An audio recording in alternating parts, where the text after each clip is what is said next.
Hello, everyone, Randy here, and well, it was pouring cats and dogs out there a little bit ago. Now the sun is shining, so perfect time to work inside, right? What are we going to be doing today? Well, today we're going to be working on this. And what are these, you might ask? Well, these are RCA connectors. About a year ago here when we were redoing the shop, which I did do a video on that, by the way, accidentally broke one of the RCA connectors there on the back of the stereo on the wire that goes up to the subwoofer. That's way up there. It's been broken for about a year now. So I figure everyone, it's had about a year to sit and rest there. So I think it's about time to fix that. So we're going to have to put a new connector on. Just have to do one because the subwoofer just takes one connector. So as far as I know, I think one end can be screwed in. The other end I think has to be soldered in. So I got my soldering iron out here as well. So yeah, the screw in one, that should be fairly simple. And then of course we'll have to solder the other one here. So like I said, got that out. We're going to get that set up. I'm going to get the wire pulled out from underneath there. And one of the things I like to do today as well, actually no, I can't really see it from there, can you? If you look from here, the mess of wires back there from the stereo, well, I never did sort and or clean that out, so I'd like to get to that today here as well.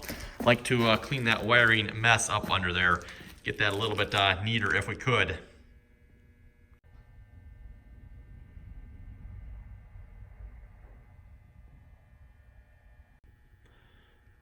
Okay, so first things first here, I'm going to pull the plug to the subwoofer. The subwoofer is activated by a signal, so I don't want to accidentally set that off. I think that is this wire here, hopefully. There's a surge strip back there. I don't know if you can even see it with the stuff back there. Hopefully that'll deactivate that, because as soon as I pull this wire out of the stereo here, it will start buzzing. In fact, sometimes it'll just start buzzing randomly, because I don't know if it shorts out or what's going on. But again, we wrecked that end, so we're going to put a new one on here. So let me get that out from underneath there. Let's see if we can get under here a minute. You know what? I'm probably going to have to do this without the camera. Well, let me see. I don't know. Can I get you folks a shot up in there? I don't know. Hopefully you folks can see that there, but that's what it looks like back there. I've got to get the subwoofer one out. Okay, there we go. Got it out. And like I was saying, last year when we were redoing the shop here, adding insulation and plywood to the walls, we accidentally dropped a sheet of plywood across the wire here. We had this whole workbench. For those of you who've been watching the channel for a while and remember the old workbench, we had the old workbench pulled out away from the wall, and this wire was basically like draped across the floor like this. Sheet of plywood came down on it, yanked it out of the stereo, and I don't know if I can get the camera to focus here or not. But yes, it broke out this centerpiece on here. So we just stuck it back on.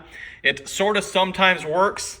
Sometimes it'll randomly cause the subwoofer just to like go into a full-blown just static hiss mode. And if you know what that sounds like from a subwoofer, you know what I'm talking about. And then other times it just causes it not to work. So we're going to hopefully put a new end on there, cut that one off, and hopefully this won't go too bad. I don't think I've ever put an end like this on before, so this is going to be new to me. Okay, I'm going to look at this here. I thought we were going to have to solder it, but maybe not. The center one here has a screw in it, a very small screw I might add. And I'm wondering if this top section is designed to clamp around the outside. I think there's an outside shielding wire on here as far as I know. So I'm wondering if that's how that works. We're going to find out here.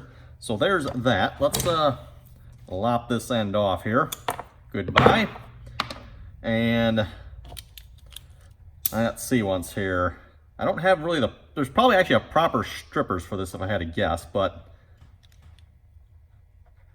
I do have a coax one. I don't know if that would work for this or not. So yeah, there's that wire. I'm thinking that probably crimps in here, everyone, so we might not have to solder it. There's also a hole there, which is what was making me think we had to solder it, but I don't think we do looking at this. And this doesn't have to be stripped really long.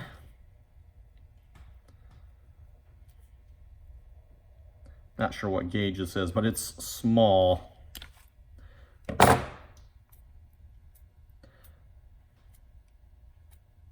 Yep, there we go.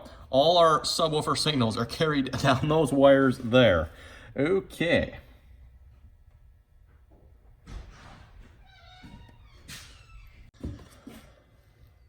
Okay, I'm going to have to take a quick minute there and look over what we all had here. So I think what we're going to do, we're going to put that on. And then I got my special tool out here for my wiring kit, and I'm hoping I can use this to crimp that so it'll get a fairly nice round appearance. Otherwise with the pliers it's just going to get messed up. So hopefully that'll work. And then I got to trim this down here a little bit. Maybe take like a 1/2 inch off or so here, and we should be ready to put this together.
Okay, then we'll slide that over that and screw that together.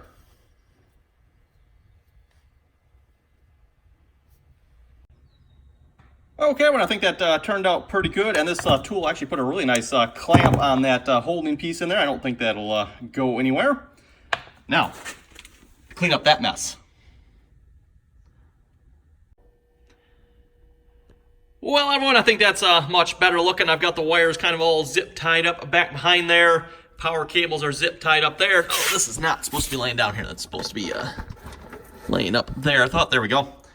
So yeah, hopefully won't be snagging wires now here when I set stuff down there. Otherwise I'd set stuff down there, go to pull it out and snag a wire, and ah crap, yanked on a wire there.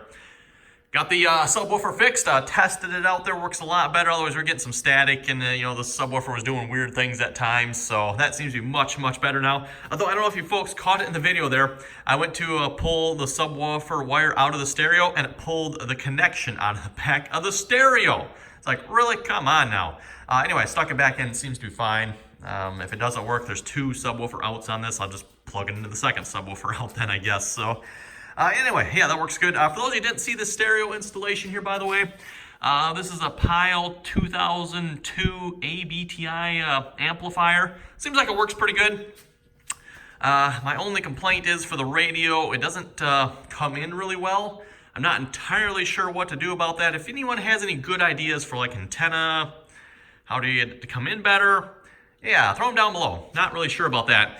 We do have an antenna up above here running down, and it runs down and then it splits from here. One wire goes into the stereo. The other one, of course, goes into the TV up there. The TV seems to work pretty good. So, but again, it's a TV antenna we have up there. It's not really, you know, designed for radio. At least I don't think they're really designed for radios, are they? It's advertised as a TV antenna, and like I said, it works great for the TV. At least decent enough anyway, no complaints there. But yeah, definitely would like to have a better antenna for the radio. Again, this is like a steel pole barn here, so we're like insulated in here as far as or when it comes to like radio signals and TV signals without an antenna. So this radio did come with one of the little floppy antennas, wire thingies. They probably work fine in a house or somewhere that's not inside of a steel building. But yeah, inside of a steel building, that antenna did not work at all. So I put the TV antenna up there. I don't remember if I made a video on that or not, but right above here, right above this 6x6, there's a TV antenna up there. The wire's running back down behind here. It's one of these two. I'm not sure which one it is there. One of those two back there. And yeah, like I said, got a wire that plugs into the radio and then it, of course, splits off to the TV. So yeah, again, if you have any ideas for antenna, something to make that better, appreciate it. Kind of been looking, just haven't seen a whole lot yet. A couple other projects I like to do here too. Probably won't get to them in this video. I'd like to get this mounted up. I'm thinking actually probably right there. I might have to reconfigure how this is done here. And then probably just set that right up there. Again, this is just an air filter. Actually works decent enough. We cleaned this filter, had this going back when we were working on the John Deere 2510. Cleaning it, had this thing going a lot. Probably really should get some new filters for it because, wow. In fact, we cleaned these filters out, I don't know, several times. So, I don't know. I guess it works. Better than nothing. So yeah, when we get bored sometime, we'll get that up as well and get that out of the way. So yeah, anyone that knows everyone, I think with that, we're going to wrap this video up here. That was kind of today's project, get that radio fixed. That actually went pretty good. I thought I was going to have to solder on that, but I did not have to get the soldering station out. So that was much easier. I just crimped that connection on, and that seemed to hold really well. So again, everyone, thanks for watching, and until next time.